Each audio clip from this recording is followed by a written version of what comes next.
Class 11th में प्रश्न संख्या 2.1 प्रश्नावली चल रही है।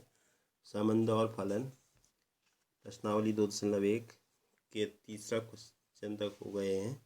आज है चौथा क्वेश्चन, प्रश्न संख्या 4। ठीक है, तो देखिए प्रश्न संख्या 4 है। बताइए कि निम्नलिखित कथनों में से प्रत्येक सत्य या असत्य है। यदि कथन असत्य है तो दिए गए कथन को सही बनाकर लिखिए। ये है आपका प्रश्न। ठीक, तो सबसे पहले हमारे पास दिया है P बराबर समुच्चय P बराबर, यदि P बराबर M कॉमा N है, ठीक, और Q बराबर N कॉमा M है, तो हमें ज्ञात करना है P क्रॉस Q। पहला भाग है इसका है P क्रॉस Q बराबर दिया है क्वेश्चन में, हल करके मतलब ये दे रखा है, सही है या गलत है बताना है। अगर गलत है तो इसको सही करके हमें सही बनाना है, ठीक है, गलत को। तो P क्रॉस Q दे रखा है M N कॉमा, ये क्रमिक युग्म है M कॉमा N और N कॉमा M, ठीक है, ये समुच्चय में आ गया P क्रॉस Q का मान। लेकिन ये असत्य है। देखो कैसे असत्य है।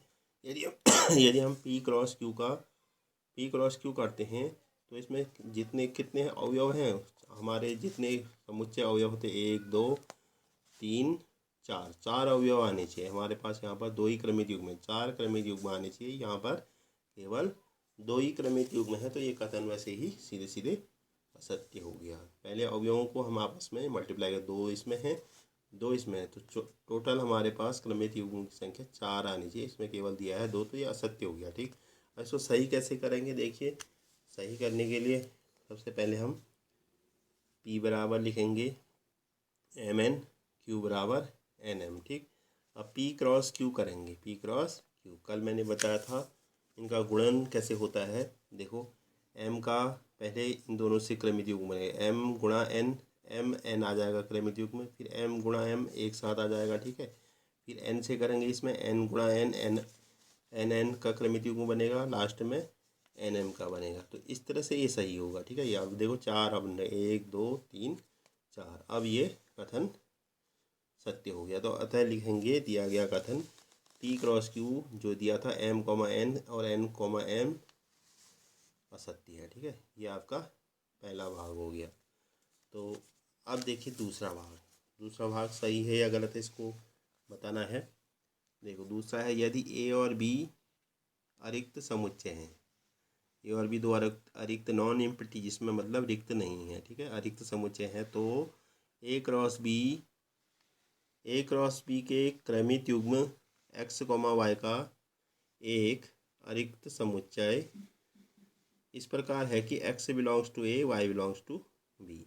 ये कथन सत्य है। देखो अभी इसमें 2 अरिक्त समुच्चय A और B जिसके क्रमिक युग्म x और y हैं। तो सिंपली जैसे हमने इसमें गुणा किया था, इसके अवयव इससे गुणा हो रहे, तो पहला क्रमिक युग्म पहले का दूसरे का आता है। तो इस तरह से तो ये सत्य हो गया। तो इसका जो, क्योंकि A क्रॉस B में x जो है A का समुच्चय होगा, A के अंदर पाया जाएगा x का मान, A का अवयव होगा, और y B का अवयव होगा। इस प्रकार है कि x belongs to A, x A को बिलोंग करता है और y B को बिलोंग करता है, अर्थात B में पाया जाता है। तो इस प्रकार ये कथन आपका सत्य हो गया। इसमें सीधे लिख देंगे सत्य, दूसरा दिया गया कथन सत्य, क्योंकि A क्रॉस B क्रमिक युग्म x, y, ठीक, x, y का अरिक्त समुच्चय है, जिसमें x बिलोंग्स टू A तथा y बिलोंग्स टू B है। तो ये भी क्या हो गया, आपका ट्रू हो गया, सत्य हो गया।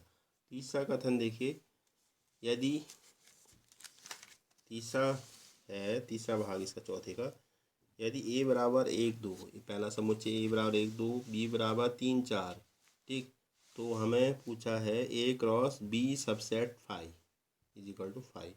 तो सबसे पहले देखो B subset 5 is equal to 5 होता है, B सबसेट 5 बराबर 5 होता है, ठीक। अब इसका हम 5 के A के साथ क्रॉस कराएंगे तो वह भी 5 आएगा, तो इसका कथन ये भी सत्य हो जाएगा। तीसरा आपका सत्य है लिखना, क्योंकि B क्रॉस 5 बराबर 5 होता है और इसलिए A cross B is subset of five is equal to A cross five हो जाएगा, उसके बदले बी क्रॉस फाइव का मान फाइव दिया है, तो यहाँ पर कितना बी सबसेट ऑफ फाइव का मान फाइव आया, तो फाइव ए क्रॉस फाइव बराबर फाइव आ जाएगा, रिक्त समुच्चय आ जाएगा। तो ये इसका आंसर सही है, मतलब सत्य हो गया ये। इस प्रकार से क्वेश्चन नंबर 4 आपका कंप्लीट हो गया। तो आप नेक्स्ट वीडियो में अगला क्वेश्चन सेंड करेंगे।